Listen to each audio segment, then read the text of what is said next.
নানা জাতি জনজাতি ভাষা ভাষী ধৰ্ম সম্প্ৰদায়ৰ মিলনভূমি এই অসম যুগ যুগ ধৰি সমিল মিলেৰে বসবাস কৰি অহা বিভিন্ন জনগোষ্ঠীৰ মাজত থকা একতাৰ এনাজৰীডাল অধিক কটকটীয়া কৰি তোলাৰ লক্ষ্যৰে শ্ৰীমন্ত ফাউণ্ডেশ্যনে 6 জানুৱাৰী 2024 তাৰিখে শ্ৰীমন্ত শংকৰদেৱ কলাক্ষেত্ৰৰ শ্ৰীমন্ত শংকৰদেৱ আন্তৰ্জাতিক প্ৰেক্ষাগৃহত ৰূপায়ণ কৰিছিল এক অভিনৱ অনুষ্ঠান হাকু আন্তঃগোষ্ঠীয় সমন্বয় যাত্ৰা।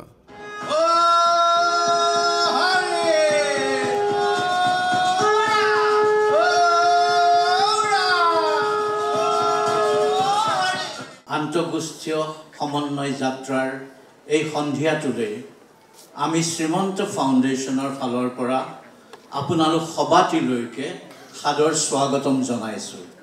আজি সুদূৰ চিৰাং বঙাইগাঁও অভয়াপুৰী অঞ্চলত থকা বড়ো ভাই ভাইসকলে ৰাজবংশী ভাইসকলৰ লগত একেলগে অৱস্থান কৰিছে।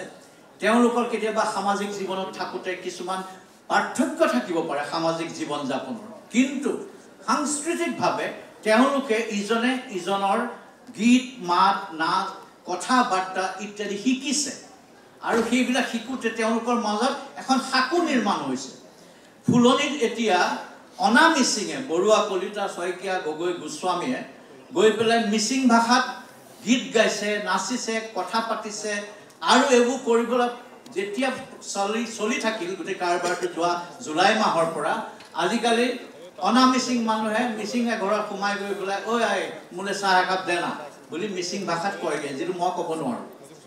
যাই কি নহওক এনেধৰণৰ এটা আমি ইক'চিষ্টেম বনাবৰ কাৰণে আমি চেষ্টা কৰিছোঁ, যাৰ ফলত কোএক্সিষ্টেন্স বসুধৈৱ কুটুম্বকম যিটো G20ৰ মেইন মটো আছিলে, যিটো মন্ত্ৰ আছিলে, সেইটো আমি এটলিষ্ট অসমত আমি যদি সেইটো আমি চলাব পাৰোঁ আমি তেতিয়াহ'লে এখন সুন্দৰ অসমৰ আমি পৰিচয় পাম। তাৰে কিছুমান প্ৰচেষ্টাৰ আভাস আজি আপোনালোকক দিব বিচাৰিছোঁ।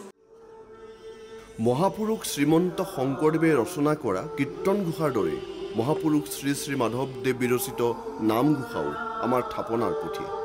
আমাৰ মাজত হয়তো এনে এজনো অসমীয়া নোলাব যি জীৱনত এবাৰৰ বাবে হ'লেও নামঘোষাত থকা সেই তুমি চিত্ত বৃত্তি মূৰ প্ৰাৰ্থনাটো গোৱা নাই অথবা শুনা নাই।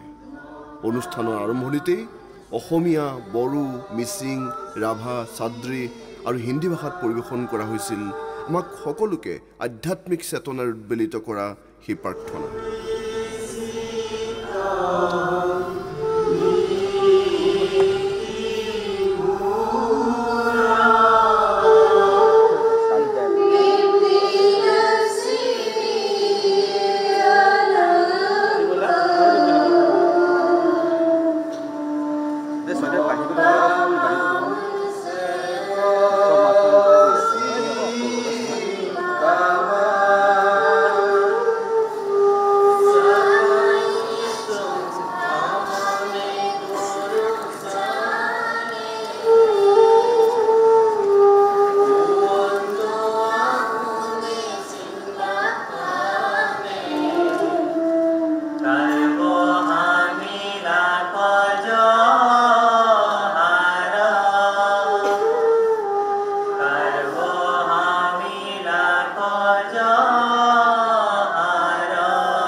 হাকু আন্তঃগোষ্ঠীয় সমন্বয় যাত্ৰাৰ ব্ৰেণ্ড এম্বেচাডৰ হিচাপে অনুষ্ঠানত উপস্থিত আছিল আন্তঃৰাষ্ট্ৰীয় পৰ্যায়তো খ্যাতি বুটলিবলৈ সক্ষম হোৱা জনপ্ৰিয় কণ্ঠশিল্পী অংগৰাগ পাপন মহন্ত।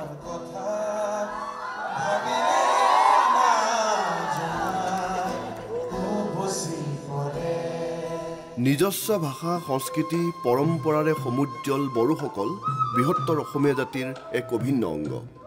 স্বকীয় পৰিচয় অটুট ৰাখিও অন্য জনগোষ্ঠীৰ পৰম্পৰাগত পৰিৱেশ্য কলা শিকি আৰু পৰিৱেশন কৰি বড়োসকলে আজি আমাৰ মাজত থকা বিচিত্ৰতাক উদযাপন কৰাই নহয়, বিশ্বাস আৰু সম্প্ৰীতিৰ সাকু গঢ়ি অসমৰ চহকী সাংস্কৃতিক ঐতিহ্যৰ সংৰক্ষণ আৰু প্ৰচাৰৰ ক্ষেত্ৰতো অৰিহণা যোগাইছে। হাকু আন্তঃগোষ্ঠীয় সমন্বয় যাত্ৰাত অংশ লৈ বঙাইগাঁও আৰু চিৰাং জিলাৰ বড়ো অংশগ্ৰহণকাৰীসকলে সত্ৰীয়া নৃত্যগীত পৰিৱেশন কৰি এই কথাৰে যেন প্ৰমাণ দিলে।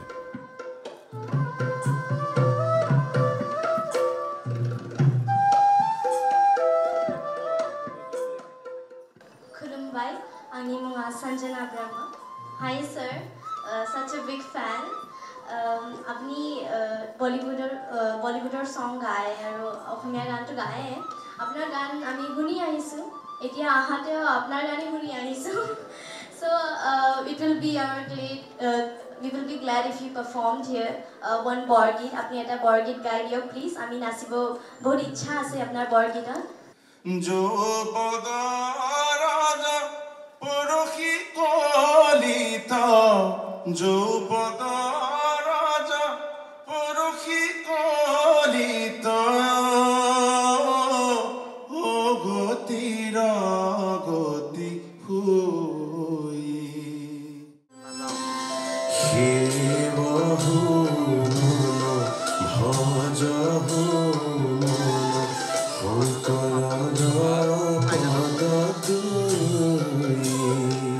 বড়ো অংশগ্ৰহণকাৰীসকলে কেৱল সত্ৰীয়া নৃত্যগীতেই নহয় তেওঁলোকে পৰিৱেশন কৰিছিল কোচ ৰাজবংশীসকলৰ গীতি নৃত্য আধাৰিত লোককলা অনুষ্ঠান কুচান নৃত্য অথবা কুচান গান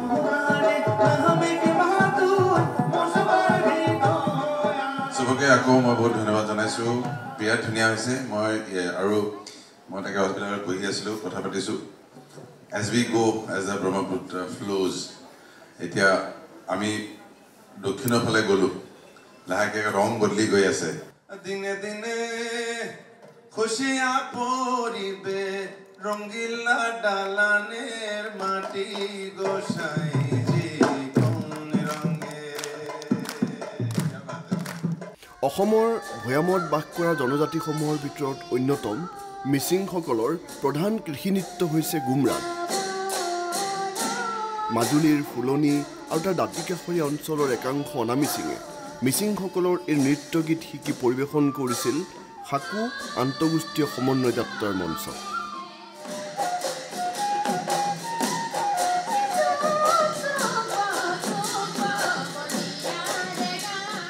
I was just looking at them he move বিলাক সৰু সৰু যদিও বেলেগ কেনেকৈ প্ৰত্যেকে গাত লৈ লৈছে এটা মহিনে কৈ থাকে যে কেনেকৈ কৰি দেখাচোন বস্তু এইখিনিকে কৰি থাকে গোটেইকেইজনে একেলগে ইমান ধুনীয়া চিংকত আছে ভেৰি নাইচ জোৰদাৰ জনাব লাগে আৰু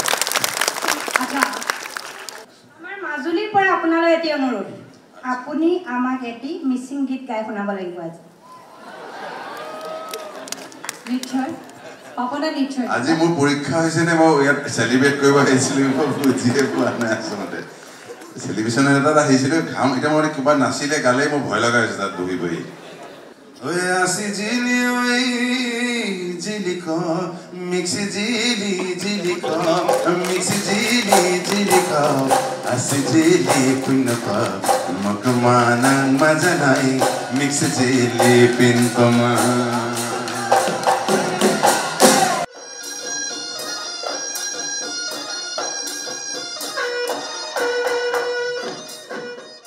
বিহুতি আদৰৰ বিহুতি সাদৰৰ বিহুতি অসমৰ প্ৰাণ এনুৱা বিহুতি এৰিব লাগিলে নাথাকে অসমৰ মান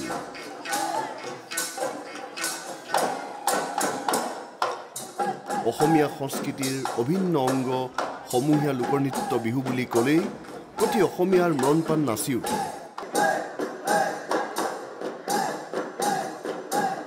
সাকুৰ মঞ্চত অসমীয়াৰ আদৰৰ এই বিহু নৃত্য পৰিৱেশন কৰে বড়ো আৰু কোচ ৰাজবংশী অংশগ্ৰহণকাৰীসকলে কেৱল বড়োসকলেই যে সত্ৰীয়া নৃত্য গীত কুচান আৰু বিহু নৃত্য পৰিৱেশন কৰিছিল তেনে নহয় বিভিন্ন জনগোষ্ঠীৰ উঠি অহা প্ৰজন্মক অন্য জনগোষ্ঠীৰ নৃত্য গীত বাদ্য আদি শিকোৱাৰ জৰিয়তে পৰস্পৰক বুজাৰ সন্মান কৰাৰ যি পৰিৱেশ শ্ৰীমন্ত ফাউণ্ডেশ্যনে ৰচনা কৰিছে তাৰে অংশ হিচাপে বৰ্মন চৌধুৰী কলিতা দাস আদি উপাধিধাৰী অনাবড়োসকলেও পৰিৱেশন কৰিছিল বড়োসকলৰ বসন্তকালীন লোকনৃত্য বাগৰুম্বা আৰু জনগোষ্ঠীটোৰ অন্য এক নৃত্য খেৰাই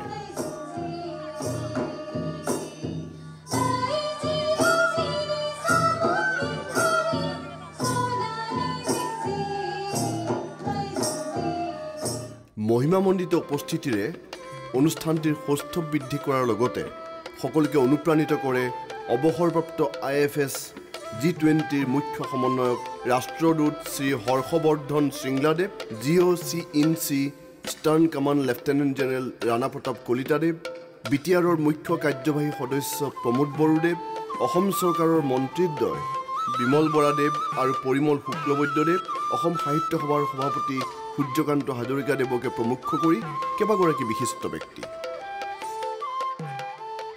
অনুষ্ঠানৰ সৈতে সংগতি ৰাখি প্ৰকাশ কৰা হয় ভাস্কৰ জ্যোতি মহন্তদেৱৰ দ্বাৰা সম্পাদিত সাহচাৰ্য শীৰ্ষক এখনি প্ৰবন্ধ সংকলন আৰু প্ৰফুল্ল কুমাৰ দাসৰ দ্বাৰা সম্পাদিত সাকু শীৰ্ষক এখনি স্মৰণিকাও। এই বিশেষ সন্ধ্যাটিৰ অন্যতম আকৰ্ষণ আছিল ৰাজ্যৰ ভিন্ন প্ৰান্তৰ একাংশ মুকবধিৰ আৰু দৃষ্টিবাধাগ্ৰস্ত শিল্পীয়ে পৰিৱেশন কৰা সত্ৰীয়া নৃত্য গীতৰ অনুষ্ঠানটি।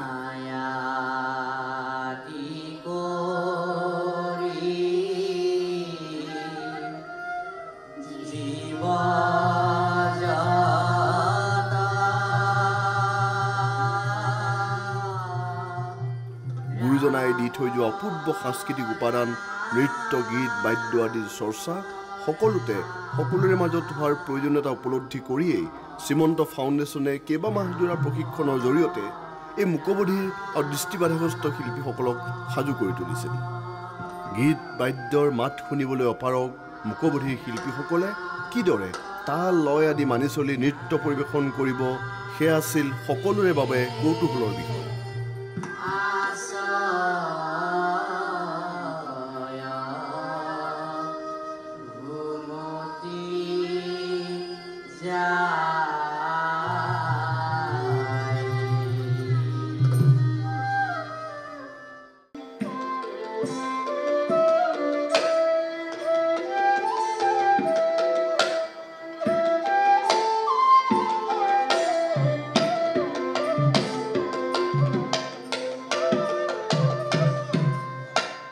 আচৰিত কথা, তেওঁলোকে দেখা নাই আৰু শুনা নাই, কিন্তু তালমেল আৰু এই যে বাহিৰত তোমাৰ নাম কি নাজানো,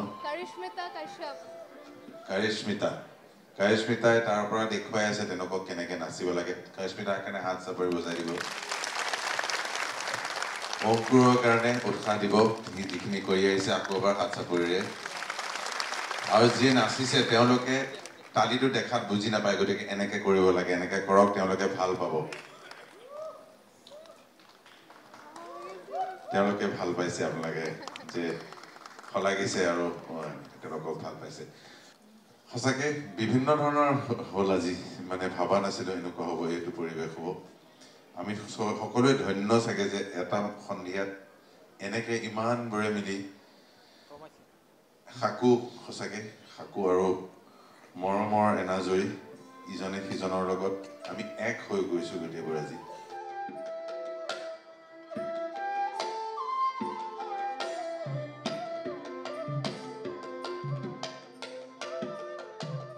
একেলগে মৰমেৰে আপোনালোকে ইমান কষ্ট কৰিছে, গতিকে আপোনালোকক আকৌ ধন্যবাদ জনাইছোঁ। আৰু আপোনালোকৰ নিশ্চয় ভাল লাগিছে কৰি, মোৰ তেনেকুৱা লাগিছে। ভাল পাইছেনে? ভালেই লাগিছে, কাৰণ লগতে আপোনাকো লগ পোৱাৰ সৌভাগ্য হৈছোঁ শ্ৰীমন্ত ফাউণ্ডেশ্যন মিছনৰ যোগেদি। আশা কৰিছোঁ আপোনালোকৰ অকণমান মৰম আৰু আশীৰ্বাদে আমাৰ জীৱনলৈ যাতে সৌভাগ্য কঢ়িয়াই আনে, তাৰে কামনা কৰিছোঁ। লগতে পাপন দাক এফাকি গান শুনাবলৈ অনুৰোধ জনাইছোঁ। ধন্যবাদ, মই গাম বাৰু, নিশ্চয় গাম তেতিয়ালৈ। শ্ৰীমন্ত ফাউণ্ডেশ্যনৰ অন্যতম চালিকা শক্তি সংগীত নাটক একাডেমী বঁটাপ্ৰাপক পদ্মশ্ৰী ঘনকান্ত বৰা বৰবায়নদেৱৰ নেতৃত্বত অনুষ্ঠানৰ শেষত পৰিৱেশন কৰা কল্যাণ খৰমানে সমগ্ৰ পৰিৱেশটোক প্ৰদান কৰিছিল অনন্য মাত্ৰা।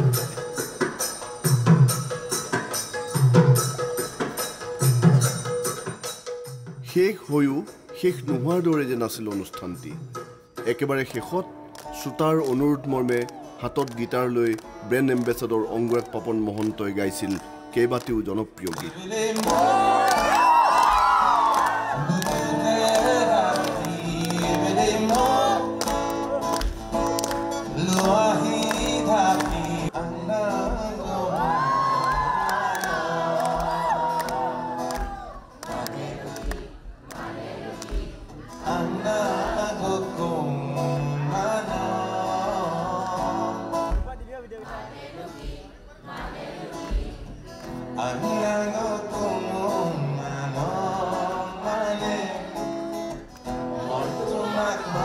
এই মূল কাৰ্যসূচী আছিল আনুষ্ঠানিকতাৰ নামান্তৰহে। আমাৰ বাবে কেইবামাহ জুৰি চলা অনুশীলনৰ যাত্ৰাটোহে আছিল আটাইতকৈ গুৰুত্বপূৰ্ণ, কিয়নো এই অনুশীলনৰ সময়ছোৱাত হাঁহি ধেমালি কথা বতৰা আদিৰ মাজেৰে ইজনে সিজনক বুজাৰ পৰস্পৰক সন্মান কৰাৰ এক পৰিৱেশ ৰচনা হৈছিল আৰু এই পৰিৱেশে আন্তঃগোষ্ঠীয় সাকু গঢ়াৰ আমাৰ যি লক্ষ্য সেয়া সফল কৰি তুলিছিল। সেইবাবেই ই এক যাত্ৰা, সাকু আন্তঃগোষ্ঠীয় সমন্বয় যাত্ৰা।